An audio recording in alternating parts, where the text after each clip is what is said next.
Ayan na, nabutas na ang dugo ng alien.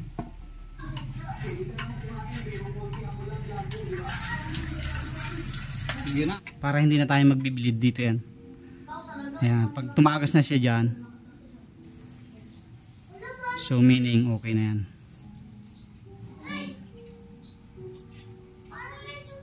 Okay.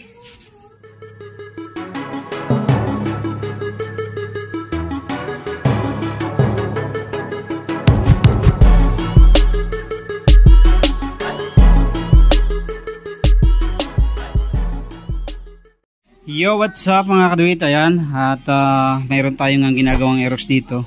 So nagpalit na tayo ng fuel filter. So ngayon naman ay idadamay na natin yung kanyang coolant. Magdi-drain tayo ng coolant niya dahil yung kanyang coolant ay since birth pa ng kanyang motor. So ating papalitan na ng bagong coolant yan. Baklasin muna natin yung mga dapat baklasin. Okay? Kasi mag-ano tayo eh. Magpapalit tayo ng coolant.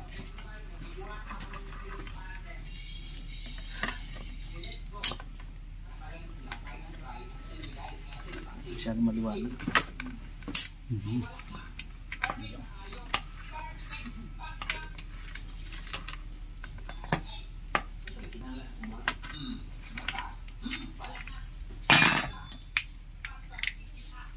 Kamapakan mo yung mga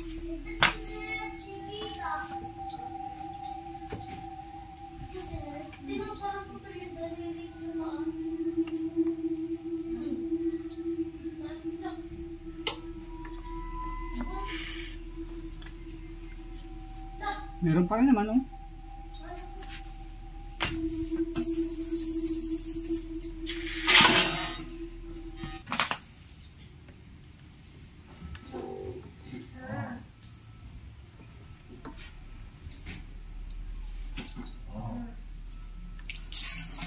Ayan na, nabutas na ang dugo ng alien.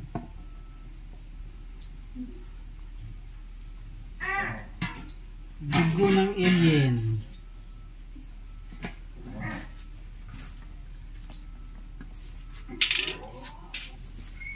Okay, na-drain na natin tapos tanggalin natin itong reservoir.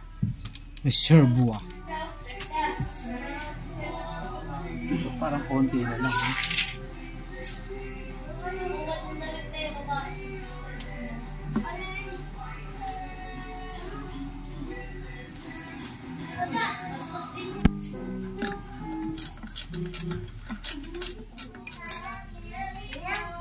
Wala na palang laman to? Wala na. Pero dati pag silip ko meron pa yan. Wala na. Kalahati. Ano na.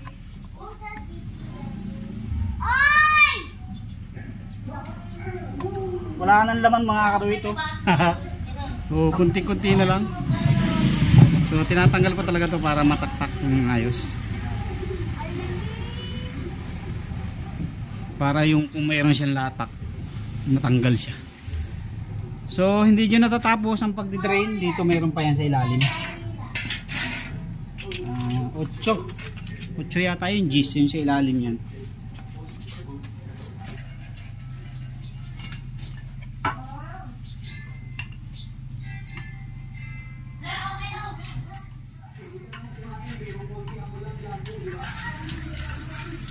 Yun na, tumulo na ang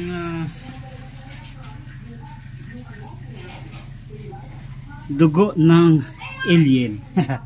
Okay, so i-drain lang natin, linis, and then balik ng bagong coolant. Okay, so nalinisan na natin mga kaduit. Kung makapansin nyo, ayan na. Halos wala ka ng alikabok na makikita dyan na dumi. So with armor wax pa yan. Nilagyan natin yung mga chassis niya para balik alindog siya. Nagkalas na rin lang tayo.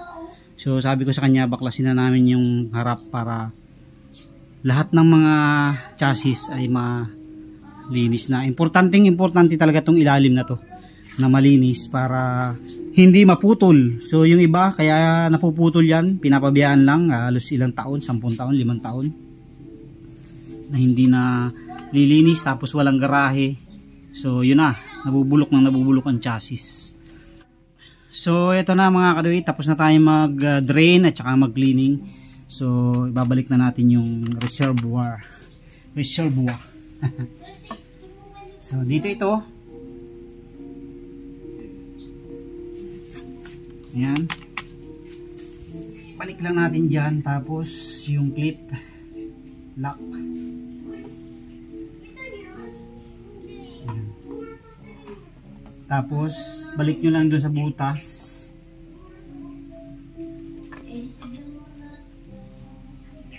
Ayan. And then yung ating tornilyo. Doon talaga sa amin kami nagmumulto. Sa gate namin, ginagawa yung pinito. Tapos pag pumalabas si Papa, walang tao. Tapos balik natin to. Ayan. Okay, and then balik natin yung drain sa ilalim. Ito. Sa ilalim to.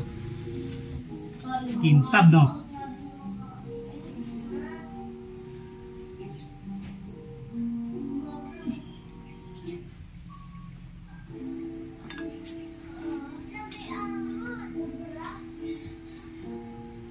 Okay, so balik na natin yung tornilyo sa ilalim, yung drain. So balik naman natin tong sa ilalim ng radiator.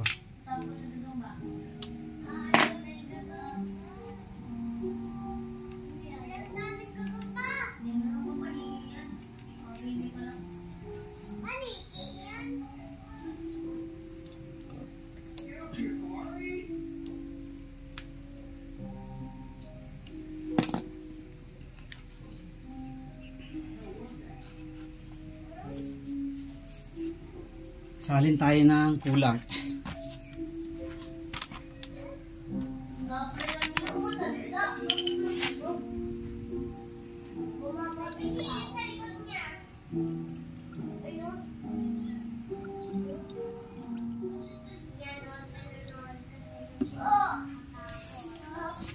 Lagay tayo ng sa reservoir, tapos mamaya i-bleed natin dun sa kanyang pump.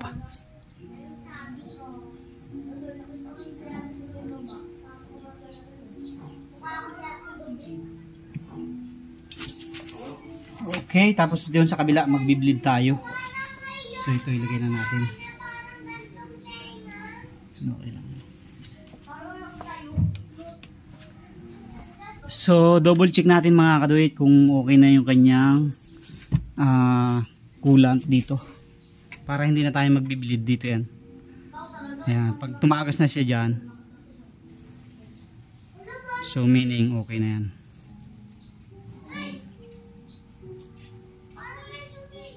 Okay. So tapos na tayo sa paglalagay ng coolant. At na-refresh na rin yan sa loob ng ilang taon? 3 taon. So ating punuin na tong kanyang radiator. Para takpan na natin. Okay. So yan na.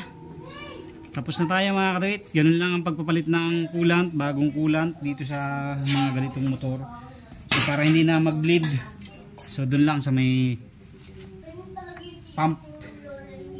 Doon nyo buksan sa pinakataas. Okay. Tapos kabit na natin yung kanyang cover. So ganun lang mga kaduit.